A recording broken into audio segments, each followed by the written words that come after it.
The Grand Council chamber of the Zaxthan Empire fell silent as the holographic display flickered to life.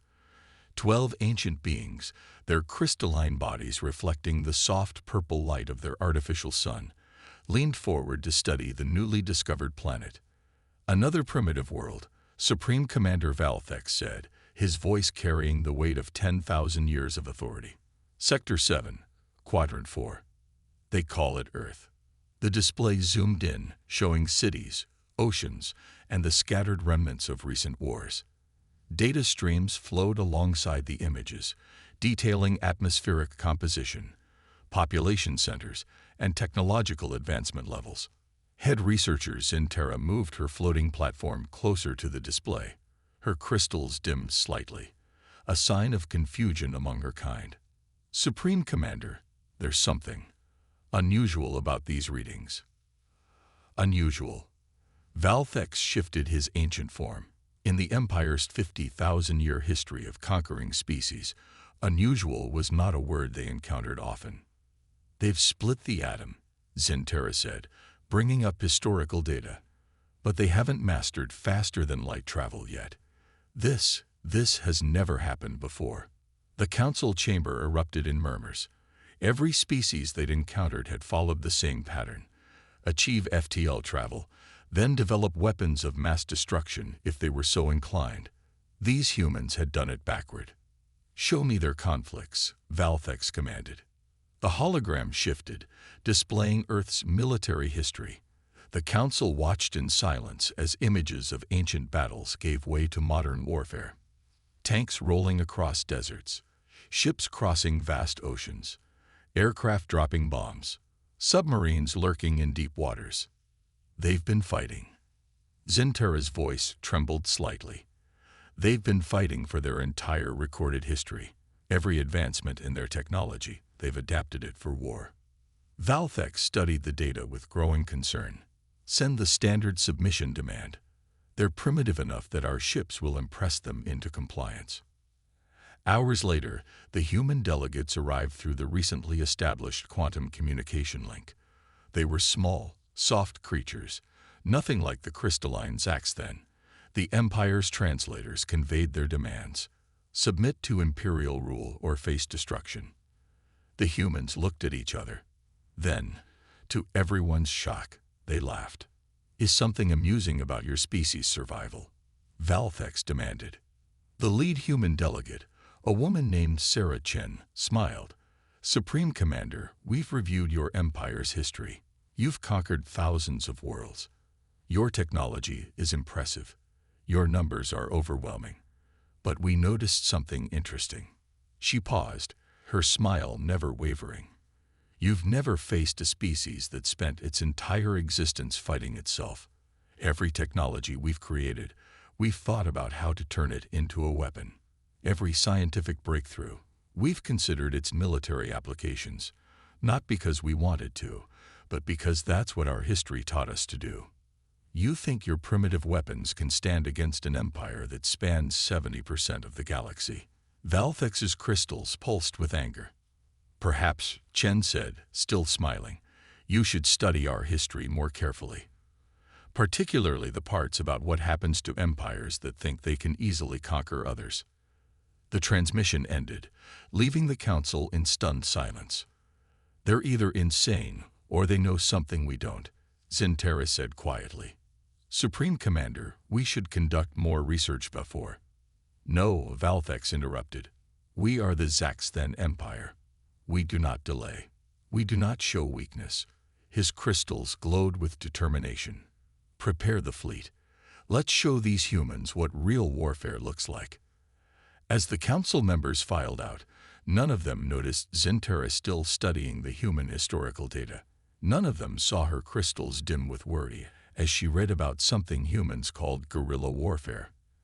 And none of them would understand, until it was too late, why the humans had laughed. Admiral Kexnor stood proudly on the bridge of the Imperial command ship, Starbreaker. Around him, 500 of the Empire's most advanced warships dropped out of hyperspace near Earth's orbit. Their golden hulls gleamed in the sunlight, each ship bigger than Earth's largest cities. Primitive defense systems detected, his second-in-command reported. Multiple satellites and small space stations. No energy shields, no plasma weapons. Kexenor's crystalline body sparkled with amusement. This will be the shortest conquest in Imperial history. Target their orbital platforms and... Sir, a junior officer interrupted. Something's wrong. Our scans are... They're not making sense. Before Kexenor could respond, the seemingly primitive satellites flickered and vanished. They were holograms, nothing more than light and false energy signatures. The Empire's mighty fleet had been aiming at empty space. Full scan, now. Kexenor ordered, his crystals pulsing with alarm. That's when Earth's real fleet appeared from behind the moon. They were smaller than Imperial ships, painted in dark colors that absorbed radar signals. They had been hiding, using the moon's gravity to mask their presence, a tactic the Empire had never seen before. Impossible, Kexenor whispered. Their technology shouldn't be advanced enough for. The human ships opened fire, but instead of energy weapons, they launched thousands of small objects. The Empire's sensors labeled them as debris, too small to be threats. The defensive computers ignored them. This was a mistake. These weren't random pieces of space junk. They were smart mines, each one containing a small but powerful nuclear charge. They slipped through the Imperial shields, which were designed to stop energy weapons, not physical objects. Evasive action, Kexenor shouted, but it was too late. The explosions started. 20 Imperial ships were damaged in the first wave. The mighty Zaxthen fleet, which had never lost a first engagement in its history, was scattered and confused. Then the human ships attacked. They moved in ways that made no sense, diving down relative to the solar system's plane, using each other's gravity to make sharp turns, accelerating and decelerating in patterns that seemed random but were carefully planned. They're not following any known combat doctrine, the tactical officer reported, his crystals dim with confusion. Our computers can't predict their movements. More human ships appeared, launching from hidden bases on Earth's smaller moon and several asteroids. They were converted cargo vessels, mining ships, and space station modules. Civilian craft turned into weapons of war. Each one flew like it was piloted by someone who had spent their life playing combat simulators, which, Kexenor would later learn, they had. Sir, we've lost 40 ships. The damage report cut through the chaos. Their weapons, they're not just nuclear. They're using our own shields against us. The explosions are being contained by our barriers, amplifying the damage. Kexenor watched in horror as his perfect formation crumbled. Human ships darted between his larger vessels, using the Imperial ships as shields against their own fleet's weapons. Every tactic in his 10,000 years of military experience was useless against this chaos. Full retreat, he ordered, his voice heavy with disbelief. Return to the rally point. As the Imperial fleet flowed into hyperspace, Kexenor received one final message from the humans. It was short, simple, and terrifying in its confidence. That was just our orbital defense force. Would you like to see our actual navy? Back in the Imperial Council chamber, Supreme Commander Valthex received the battle report in silence. For the first time in his long life, he felt something new, doubt. Perhaps, he said quietly, we should have listened to Zintara and studied their history more carefully. But he knew it was too late. The Empire had started this war, and now they would learn why humans had laughed at their threats. 3 months into the war, General Yixtal stared at the damage reports with his crystals dimming in frustration. Another supply fleet destroyed. Another listening post gone silent. The humans weren't fighting like any species they had encountered before. Play the last transmission, he ordered. The hologram showed an Imperial cargo ship, massive and heavily armed, moving through an asteroid field. Everything seemed normal until several asteroids suddenly changed course. They weren't asteroids at all. They were human ships covered in rock and ice, perfectly disguised as space debris. Clever creatures, Yixtal muttered. They're using our own arrogance against us. His tactical officer, Renvez, brought up more footage. Sir, look at this pattern. They never attack our main fleets anymore. They strike supply lines, communication relays, and fuel stations. They're fighting a war of... He checked his translator. 1,000 cuts. The footage continued, showing human ships appearing from nowhere, causing damage, and vanishing before the Empire could respond. They used solar flares to hide their approach, asteroid fields as cover, and even the Empire's own sensor networks against them. How are they coordinating these attacks? Yixtal wondered aloud. We've jammed all known communication frequencies. That's when a junior officer rushed in, his crystals pulsing with excitement. Sir, we've discovered something. The humans, they're using light itself to communicate. Explain, Yixtal demanded. They're flashing their ships' running lights in patterns, simple, like their old Morse code. We ignored it because it seemed too primitive to be a real communication system. Yixtal felt his age-old confidence crack further. The humans were using the Empire's technological superiority against them, turning their expectations into weaknesses. A new alert flashed. A major Imperial base was under attack. The holographic display showed the battle unfolding. Human ships appeared, but something was wrong with their signatures. Each small ship appeared on Imperial sensors as a massive battlecruiser. False signals, Renvez explained. They've studied our identification protocols. Their ships are broadcasting fake signatures. Our automated defense systems don't know whether to target the small ship they see or the large ship their computers detect. The base's defenses, confused by the conflicting data, failed to respond in time. The human ships, small, fast, and deadly, slipped through and destroyed the base's main reactor. Sir, Renvez said quietly, there's something else. We've analyzed their attack patterns. They're not random. They're recreating battles from their history.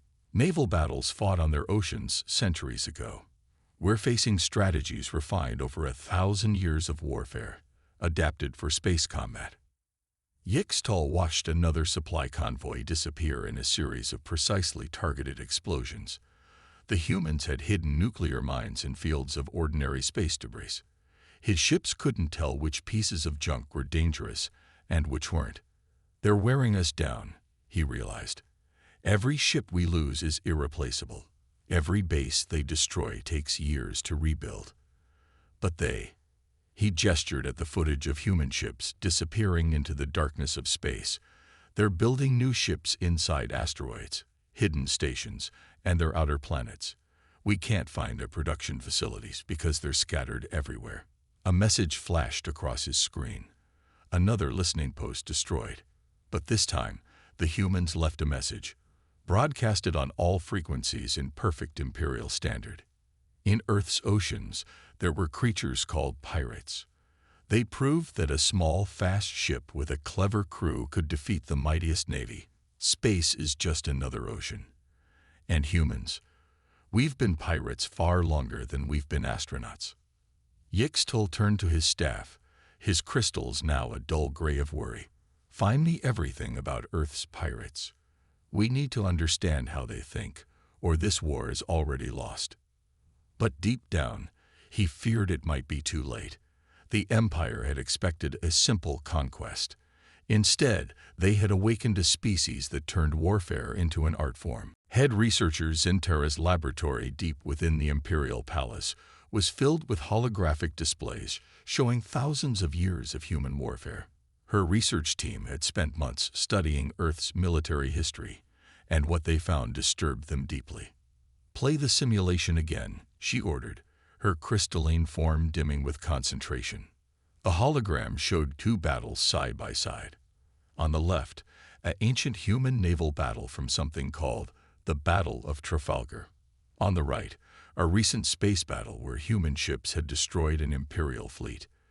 The tactics were identical, breaking the enemy line, using smoke, or in space, debris clouds, for cover, and concentrating fire on key targets. Supreme Commander, She turned to Valthex, who had just entered the lab. "We've made a critical discovery about humans. They're the only species we've ever met that perfected warfare before reaching space." Valthex moved closer to the displays. "Explain."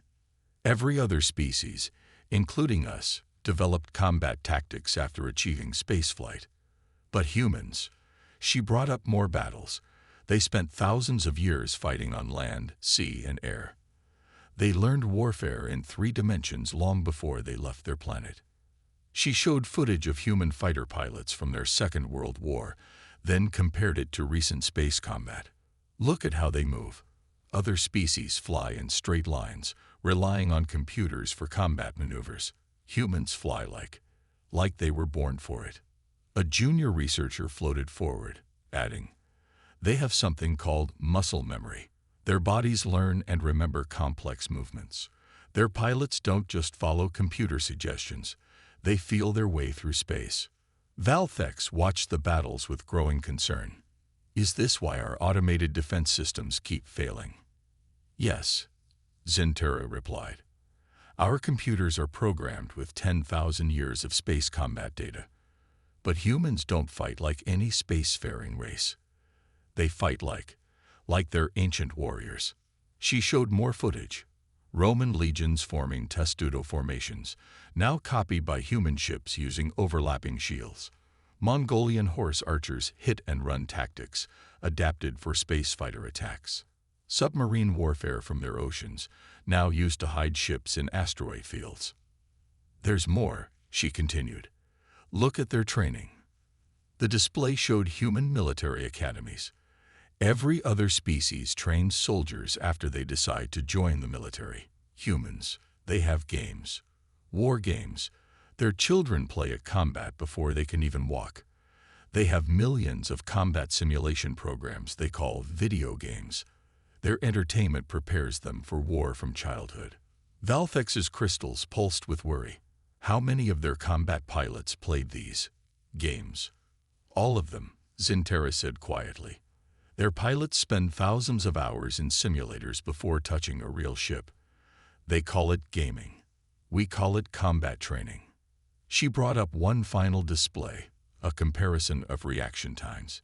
Human pilots react faster than our best automated systems, not because they're physically faster, but because they've spent their entire lives preparing for this without realizing it. "Entertainment?" Valthex asked in disbelief. "They turned combat into entertainment." "Yes," Zintera confirmed. "And there's something else. Something worse." She showed footage of human ships making impossible maneuvers. They're not afraid to die. Other species rely on computers because they fear death. Humans, they override their computers, take manual control, and do things our safety protocols would never allow. She turned to Valthex, her crystals now almost completely dark with worry. "Supreme Commander, we're not just fighting their current military. We're fighting the accumulated combat experience of their entire species. Every battle they ever fought, every tactic they ever developed, every strategy they ever created. They're using it all against us." Valthex stared at the displays, watching human ships dance through space like ancient warriors on a new battlefield. For the first time in his long life, he understood true fear. "We didn't start a war," he said softly. "We awakened a species born for combat.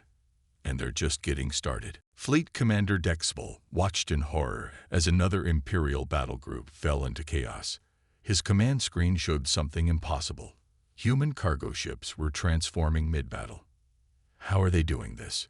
he demanded, his crystalline form flickering with stress. His tactical officer replayed the footage. A seemingly harmless human transport ship split apart, revealing hidden weapon systems. Cargo containers turned into missile pods. Mining lasers became cutting beams that sliced through Imperial armor. "Sir," the officer reported, "they're not using warships anymore. They're using modified civilian vessels. Our targeting computers can't tell which ships are dangerous and which aren't." Another alert flashed. This time, it was a swarm of small objects approaching their fleet. The computers identified them as Entertainment drones. Tiny machines humans used for racing games. Ignore them, Dexfall ordered. Focus on the larger threats. This was another mistake. The drones, thousands of them, carried small explosive charges. They flew through the Imperial shift shields, their signatures too weak to trigger defensive systems. Then they found engine exhaust ports, sensor arrays, and communication dishes. Shut down all external systems, Dexfall shouted, but it was too late. The explosions were tiny, but perfectly placed. Ships lost power, communications went dark, and sensors failed. In the confusion, larger human vessels struck from multiple directions. Back at Imperial Command, Supreme Commander Valthex received the battle reports with growing dread. "Show me their adaptation rate," he ordered. Zintera brought up a timeline. "It's unprecedented. Every time we develop a counter to their tactics, they change strategies within hours. Look at this." The display showed recent battles. When the Empire developed shields against nuclear weapons, humans switched to kinetic strikes. When Imperial ships learned to detect engine signatures, humans started using solar sails and gravity assists to move silently. "They're not just adapting," Zintera explained. "They're innovating. Yesterday, they turned a space station's garbage disposal into a mass driver weapon. This morning, they used old satellites as guided missiles. An hour ago, they'd modified mining charges to create localized EMP fields." A new alert caught their attention. Human ships were now using Imperial communication frequencies to broadcast false orders. The Empire's own command system was becoming unreliable. "How did they crack our code so quickly?" Valthex demanded. "They didn't," Zintera replied. "They're using our captured ships' transponders to send valid commands. We can't shut down the system without losing control of our fleet." More reports flooded in. Humans had converted orbital refineries into weapon factories. Space telescopes became targeting arrays. Weather satellites turned into spy platforms. "Sir," a junior officer interrupted, "you need to see this." The main screen showed something new. Human ships were now covered in a strange material that absorbed Imperial sensor scans. They had learned this trick from deep-sea creatures in Earth's oceans. "They're treating space like their oceans," Zintera realized. "They're using techniques from underwater warfare, sonar masking, silent running, depth charge attacks, but adapted for space." Valthex watched as another Imperial fleet retreated from what should have been an easy victory. The humans had turned their entire civilization into a weapon factory. Every piece of technology, every civilian system, every bit of space debris became a potential threat. "How do we fight an enemy that turns everything into a weapon?" he asked quietly. Zintera's response chilled him to his core. "Supreme Commander, I don't think we can. Their adaptation rate is faster than our strategic analysis computers can process. They're not fighting the war we prepared for. They're creating a new type of warfare with each battle." As if to prove her point, a final report came in. Humans had just used entertainment hologram technology to make an entire fleet disappear from Imperial sensors. The Empire's mighty military machine, unchanged for centuries, was being dismantled by human ingenuity and creativity. And the humans, it seemed, were just warming up. Chief Psychologist Miratex paced in her crystal form before the Imperial Council, her colors shifting between shades of worry and fascination. The latest battle recordings played behind her, showing human ships fighting with increasing ferocity despite heavy losses. "Honored Council," she began, "we've made a critical error in understanding humans. They don't think like any species we've encountered in our 50,000 years of conquest." Supreme Commander Valthex leaned forward. "Explain." "Every species we've conquered fought for logical reasons, resources, territory, or political power. When we proved our superiority, they surrendered to save their people." She paused the battle footage. "Humans are different. The more we push them, the harder they fight back." She showed a new video. A small human ship, badly damaged and clearly outmatched, had rammed an Imperial cruiser rather than retreat. Both ships were destroyed. We thought this was madness at first, Miratex continued. But then we discovered something in their history. Humans have a concept no other species possesses. They call it spite. The council chamber filled with murmurs. The translation computers struggled with the word. Spite. Valthex asked. Define this concept. It's the willingness to suffer harm yourself just to harm your enemy. Other species retreat when victory is impossible. Humans.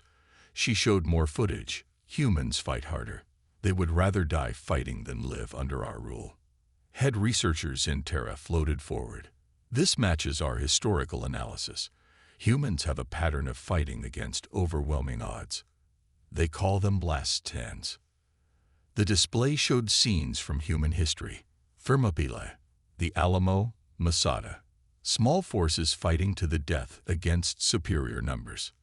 But it's more than that, Miratex added. They turned these defeats into inspiration. Every time we destroy one of their ships, they name new ships after it. They transform their losses into symbols of resistance. She brought up intercepted human communications. Listen to this. When we destroyed their Mars colony, they didn't become demoralized. Instead, every human ship now carries a piece of Martian soil. They call it remembering Mars. They've turned their grief into anger, their losses into motivation. The council watched in silence as more footage played. Human ships fought with increasing skill and determination.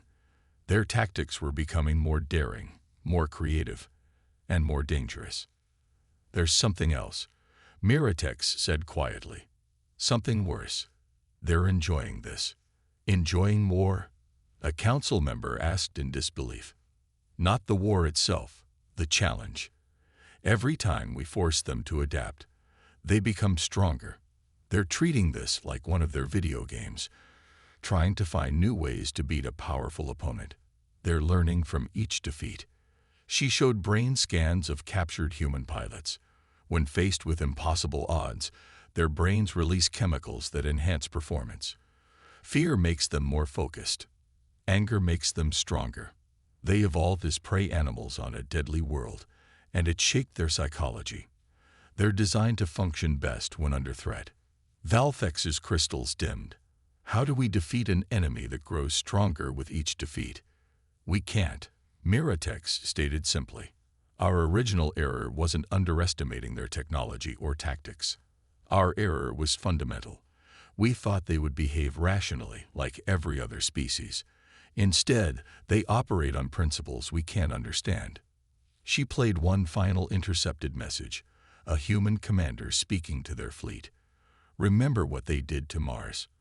Remember every ship we've lost, every colony they've destroyed. We don't need to win every battle. We just need to make every victory cost them more than they're willing to pay. The council chamber fell silent. For the first time in their history, the Empire faced an enemy that didn't follow the rules of conventional warfare or even logical behavior. They had wanted to teach humans their place in the galaxy. Instead, they were learning a harsh lesson about human nature. The Grand Imperial Council Chamber, once a symbol of unquestionable power, was silent. Supreme Commander Valthex faced the holographic displays showing the Empire's losses over the past year. 50,000 years of conquest, and never had they faced anything like this. Show me the final numbers, he ordered quietly. Zintera brought up the statistics. We've lost 30% of our fleet, 40 supply bases destroyed, 60 communication networks compromised. But the resource losses aren't the worst part. She paused, her crystals dimming. Other species are watching. The display shifted to show reports from across the Empire. Subject races were studying human tactics.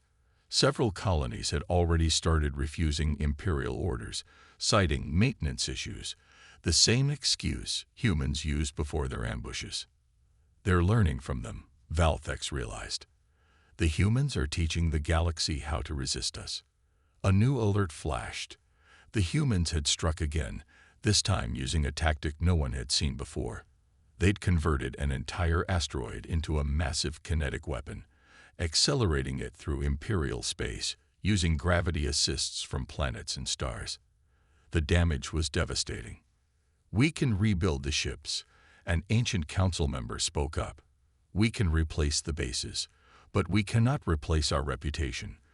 For the first time in Imperial history, we appear weak." Valthex knew he was right. The mighty Zaxthan Empire, which had conquered 70% of the known galaxy, was being humbled by a species that had barely left their solar system. "Bring up the human delegates," he ordered. The holographic display showed Sarah Chen again, the same human who had laughed at their threats a year ago. But now Valthex understood that laughter. "You knew," he said simply. "You knew what would happen." Chen smiled, but it wasn't a smile of victory. It was the smile of a teacher whose student finally understood the lesson. "We tried to warn you. Humans don't want to rule the galaxy. We just refuse to be ruled." "The Empire," Valthex began, his ancient pride struggling with the words. "The Empire formally withdraws from Earth space and recognizes human independence." The council chamber erupted in shocked whispers. Never in their history had they withdrawn from a conquest. Additionally, Valthex continued, "We will transmit this warning to all spacefaring civilizations. Should you encounter humans, remember this. They do not think like us. They do not fight like us. They do not surrender like us. They are the only species we have met who invented thousands of ways to fight before reaching the stars. This is not a warning of human barbarism. This is a warning of human ingenuity." Chen nodded. "We accept your withdrawal. And we offer something in return, an alliance, not as subjects, but as equals. Because there's something else you should know about humans. We make better friends than enemies." 1 month later, Zintera stood in her laboratory, studying the changes spreading through the Empire. 3 subject species had already gained independence, negotiating peaceful transitions after threatening to use human tactics. The Empire's military was being reformed, incorporating human innovations. And most surprisingly, trade between Earth and Imperial worlds was flourishing. "We spent 50,000 years teaching the galaxy to fear us," she told her research team. "The humans taught the galaxy something far more dangerous in just 1 year. They taught them to resist." The final reports showed something unprecedented. The Empire was changing. Their rigid military doctrine was adapting. Their absolute rule was becoming more flexible. All because they had tried to conquer a species that turned defeat into strength, desperation into innovation, and restrictions into inspiration. The humans' initial laughter in the council chamber became legendary throughout the galaxy.